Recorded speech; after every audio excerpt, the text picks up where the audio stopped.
এই সরকারকে তার ফাঁসি কার্যকর করতে হবে। যদি সংসদে এর সমস্যার সমাধানের রাস্তা না হয়, তাহলে ওই রাজপথ থেকেই আবার নতুন করে সমস্যার সমাধানের রাস্তা বের করা হবে। আজকে শহীদ পরিবারের কথা যখন আমরা শুনেছি, তিনটি কথা আমাদের কাছে খুব স্পষ্ট হয়েছে। এক, জুলাই পরবর্তী যে অন্তর্বর্তীকালীন সরকার, তাদের তিনটি নির্ধারিত কাজ ছিল: বিচার, সংস্কার, নির্বাচন। তখন একটি দলকে আমরা প্রায় বলতে শুনতাম, একটা নির্বাচিত সরকারই কেবল এই বিচার এবং সংস্কার করতে পারে। আমি আজ সেই নির্বাচিত সরকারকে জিজ্ঞেস করতে চাই, 4 মাস তো পার হচ্ছে, বিচার কতটুকু হয়েছে, আদৌ সংস্কারে আপনারা মনোযোগ দিতে পেরেছেন কিনা? কিন্তু আমার কাছে মনে হয় তার ওই কথাটাই সত্য।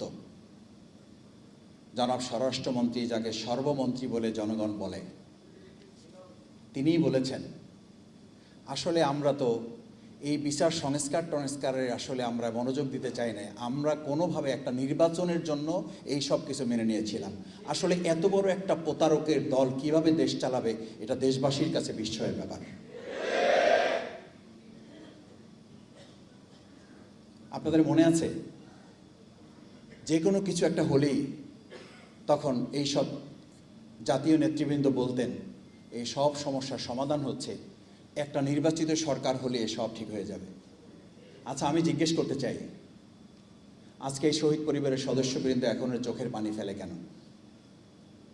তার মানে কি আমরা ধরে নেব জনগণ কি এটা মনে করবে, এই বিশ্বাস করলে কি অপরাধ হবে তাদের, যে 12ই ফেব্রুয়ারি আসলে নির্বাচিত সরকার এখনো আসে নাই, একটা ইঞ্জিনিয়ারিং সরকার এসেছে, সেই জন্য এখন এই বিচার সংস্কার হচ্ছে না? তাহলে আপনাদের কথাই তো আপনারা আসামি।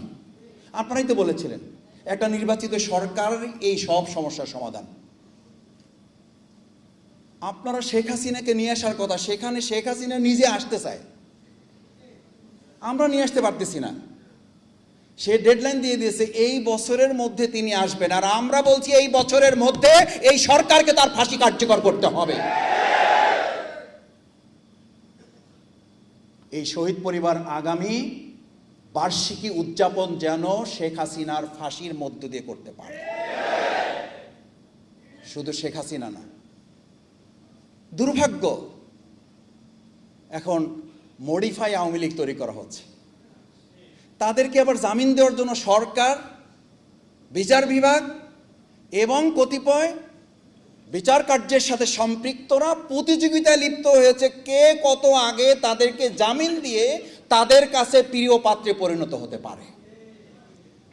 আসামি গ্রেপ্তার করায় নজর নাই, আসামিকে জামিন দিয়ে তাদের প্রিয় পাত্র হওয়ার জন্য এখন প্রতিযোগিতা শুরু হয়েছে। পরিষ্কার বার্তা দিতে চাই, জাতীয় সংসদের সদস্য হয়েছে আমরা, এইটা আমাদের কাছে গুরুত্বপূর্ণ না। আমাদের কাছে গুরুত্বপূর্ণ হইল 2009 সাল বা 2008 সাল থেকে যে রাস্তা থেকে আমরা তৈরি হয়েছি, ওই রাস্তাই হচ্ছে আমাদের কাছে প্রিয়। যদি সংসদে সমন্বয় না হয়, যদি সংসদে এর সমস্যার সমাধানের রাস্তা না হয়, তাহলে ওই রাজপথ থেকেই আবার নতুন করে সমস্যার সমাধানের রাস্তা বের করা হবে। আমিরে জামাত বিরোধী দলীয় নেতা ডাক্তার শফিকুর রহমান খুব পরিষ্কার করে বলেছেন, যদি সংসদে এই জায়গায় সকল সমস্যার কেন্দ্রবিন্দু, সমাধানের কেন্দ্রবিন্দু এটা হয়, আলহামদুলিল্লাহ।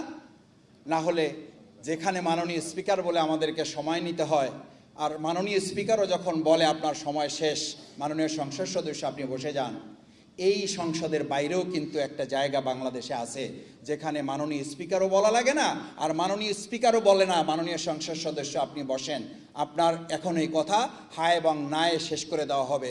আমরা জনগণের কাছে হায় এবং না নিয়ে যাব, জনগণের হায়ের ভোটে এই গণভোট বাস্তবায়ন হবে, বিচার হবে, সংস্কার হবে, মানবিক বাংলাদেশ বিনির্মাণ করে শহীদের রক্তের এবং তাকে চোখের পানির বদলা গ্রহণ করা হবে।